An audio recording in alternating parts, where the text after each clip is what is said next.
Hello everyone and welcome to Ash's Whiskey Wars.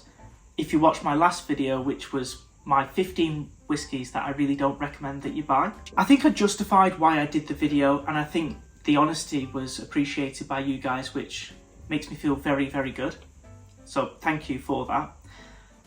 But I also mentioned if I do something negative, I also want to do something positive, right? Because advice is good and bad, right? So here are my 15 whiskies that I really do recommend that you go out and buy, or at least put some research into buying.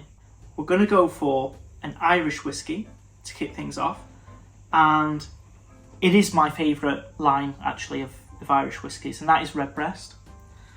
And I've actually gone for the Redbreast 15. This is only £17 more expensive than the 12-year.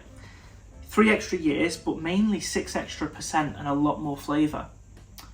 You could pick the 12 cask strength, that is a great whiskey, but as with my next choice as well, I might as well pick that as my next choice. I'm actually preferring ex-bourbon cask, or I think this is a combination of sherry as well, but less sherried is my preference at the minute. So I'm going with the Redbreast 15, and I get a lot of mint and oak in this whiskey, but it's still got that fig fruitiness that I love, especially with the creaminess, vanilla cream of Redbreast. So this whiskey kicks off the list. And next up, we're going to go for a Scotch. I did mention it was a 15-year-old. It is from the Campbelltown region, and that is the Springbank 15. Honestly, this is one of my favourite whiskies of all time. I just absolutely adore this whiskey. And I do prefer it to the 12 cask strength. Again, similar with the Redbreast. I'm just verging more towards something a little bit less sherried. And I think the 15 is fantastic. Doesn't seem to get as much hype as a lot of other Springbanks. I don't really know why. Same with the Redbreast actually, but these are my favourite too. Incredibly hard to get now. I did pick this up 2 years ago for £45 with 2 Glencairn glasses thrown in. Wouldn't be able to pick that up now. In fact, I've just looked up before this video started, and you can pick it up for £150. So yeah, I wouldn't recommend it for the prices now. Unfortunately, this is a whiskey of a bygone era. I've actually got a Speyside, and this was a recent purchase, but one that I've really, really enjoyed, and I was a little bit blown away if I'm being totally honest with you. This whiskey is right now, in Black Friday guys, it's available for £30 in the UK. I think it's really worth picking up for that money. And that is the Benrome at 10. So there actually is a little bit of gentle peat, I believe, into this whiskey. And even though I couldn't actually taste any peated character in the whiskey, but there is a light smoke. And sometimes when you get smoke, it can be an unpeated whiskey, but this one I believe is gently peated. Really interesting whiskey, I've got to be honest with you guys. It's super oily and reminds me a little bit of Campbelltown whiskies, if I'm being totally honest with you. It's viscous, but it's sherry forward as well, so it's kind of like a halfway house between a sherry bomb and also a Campbelltown. Definitely not a summer whiskey though. I bought this in the summer and I was drinking it in the high heat and it didn't work well, and unfortunately, I drank most of the bottle. It's definitely a whiskey for this weather now. The dark, cold evenings. If you like your sherried whiskey, your fruity whiskey, look no further than the Benrome. Really want to explore more of their range next year. And actually, we're going to stick with a similar profile, but we're going to go to the Highland region. I picked this whiskey up on a whim in duty free, and it was £30, £29 in duty free for I think it's 46% whiskey. I was blown away, to be honest with you. I wasn't expecting much, and it's actually one of my favourite whiskies, and it's made this list for a reason. And that is a Deanston, but this is the Deanston 10-year-old Bordeaux red wine cask finish, bottled at 46.3%. Non-chill filtered. It is travel retail, but you can pick it up outside of travel retail. It's a little bit more money though. I think it's around £45, but honestly, it's worth it. It's a really, really nice whiskey. Okay, moving to America. My favourite bourbon. It had to appear on this list. It's currently available for £45 in the UK right now. It's barrel proof and it's a Wild Turkey. This is the Wild Turkey Rare Breed, bottled at 58.4% ABV. I can't believe I bought this whiskey in 2019-20 and it's still my favourite bourbon to date. I still haven't got a whiskey that's beaten this. So this had to make the list. If you like your bourbons, look no further than this whiskey. It's truly, truly sensational. And heading back to Scotch, and I think now, I'm not sure if this has been discontinued or not, but this is a Peated Arran, one that I've had for a while, but I'm not blown away by complexity, but I am blown away just with the flavour. I just love it. And that's the Macri cask strength. I really, really dislike the standard Macri at 46%, which is so strange, but the cask strength gives you a really different flavour profile, in my opinion.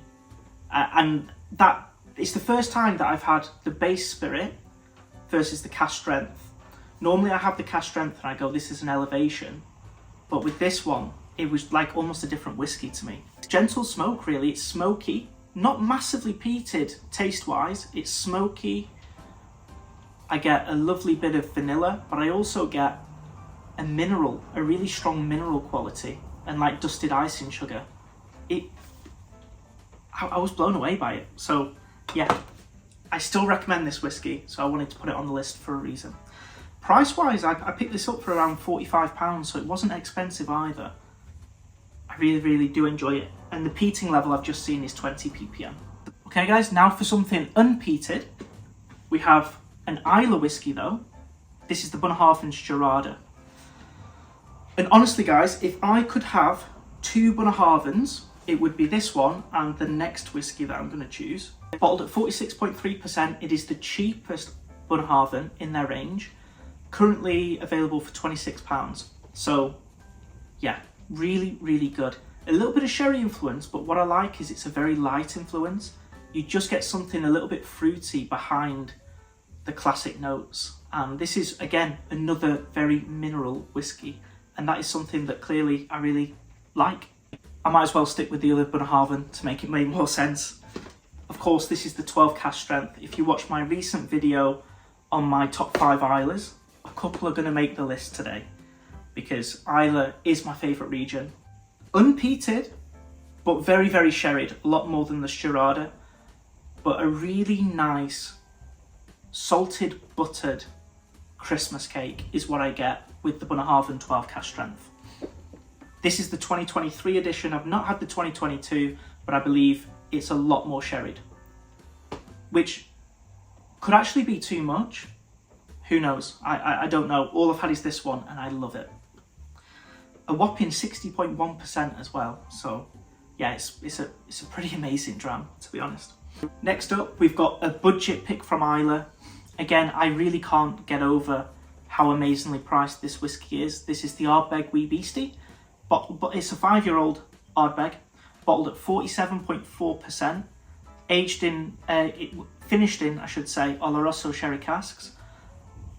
But for me, the influence is just a light influence. It doesn't dominate the whiskey, which I really like. I get a lovely bit of cookie dough on this whiskey as well. Currently available for £30. I just think, wow, what a good price that is. And my second Ardbeg as well is almost cask strength. It's very high ABV, but it's not. And that's the Ardbeg Corrie Reckon, bottled at 57.1% ABV. My second favourite Islay of all time. So you know the next one. Wow, I was just blown away by this whiskey and still am to this day. So complex, so utterly complex. And I think this one personally smokes the Uigeadail, but it is a little bit controversial of an opinion. I do like the Uigeadail, but this one is sensational.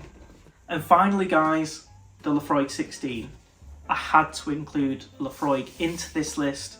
This is the 16-year-old. This is the most expensive whiskey I've ever bought. There's plenty of other Laphroaigs that I could have put in here, to be honest with you. The Lore is sensational. The 10 Sherry Oak is very nice as well. I really enjoy it, but I do gravitate to a Laphroaig that's not sherried actually. So I could have picked the quarter cask, I could have picked maybe the 10 cask strength, but I've gone with the 16. Okay guys, that concludes my 15 whiskies. They're honestly some of the best 15 in my collection. There may well be one or two that I've forgotten about. Okay guys, I've just realised these were the whiskies that I have on me. There are some whiskies to finish the 15 that I have but don't have on my person right now. So I'm going to put a picture up and I'm going to talk about them because they are really good as well. So 2 of these whiskies I've actually recently bought, and the first one is going to be the Craig Ellachie 13. Wow, I was really blown away by this whiskey.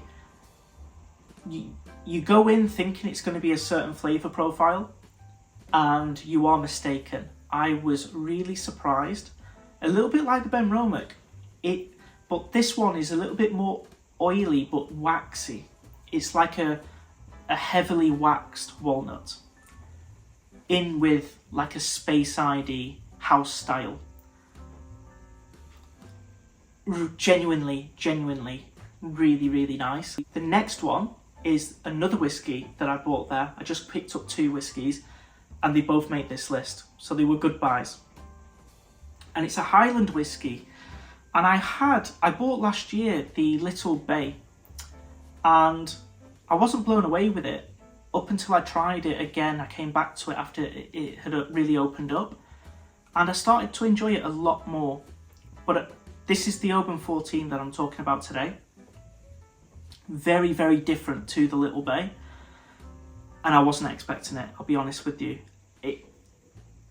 What a whiskey, guys. This is actually a bottle that I picked up before I started my channel for £45. That's how much it was priced. It's now £95, sometimes 100. So it's more than doubled in price in about 4 years, which is such a shame. It's a cask strength sherry bomb. It's the Arbor Abernathy. Wow, what a whiskey. What a whiskey. I really do want to pick this one up. I'm just waiting for a good sale on it because that's a lot of money to drop on a whiskey. But what a whiskey. The quality of the sherry sweetness is off the scale, and it's really complex as well as being a cask strength and a high cask strength as well. I think it's like 61% or something, if I can remember correctly. It's a sublime whiskey. Unfortunately, price prohibitive at the minute. I'll quickly give them a run through. We have the Redbreast 15, an Irish whiskey, the Springbank 15, probably too hard to get hold of, the Benromach 10, the Deanston 10-year-old Bordeaux red wine cask. I've not had a drink, honestly. That was a bit of a tongue twister for some reason. I really recommend that one. It's a good whiskey. The Wild Turkey Rare Breed, which is a cask strength bourbon. The Mackrimore cask strength. The Bunnahabhain Strada, the Bunnahabhain 12 cask strength, the Ardbeg Wee Beastie, the Ardbeg Corrie Reckon, and the Laphroaig 16. Plus the Craig Ellachie 13, the Oban 14, which, guys, you want to be subscribed to the channel for when they come out, because like I mentioned, I am super excited to share this video with you guys about them 2 whiskies. And then also the Arbor Abernathy. And finally, guys, just want to thank you all so much for watching the video. Please hit the like on the video if you liked the video. And also, if you appreciated the honesty of certainly my last video, but also this video, please do consider sharing the video as well as clicking that subscribe button down below as well. I have a Patreon account if that interests you as well. I hope you're all going to have a great Christmas this year. I was getting into the Christmas spirit, but as you can maybe hear throughout the duration of this video, it's raining pretty heavily. It was snowing, now it's raining, and that does dampen the mood a little bit. Thank you so much for watching, everyone, and I hope to see you all for the next Whiskey War.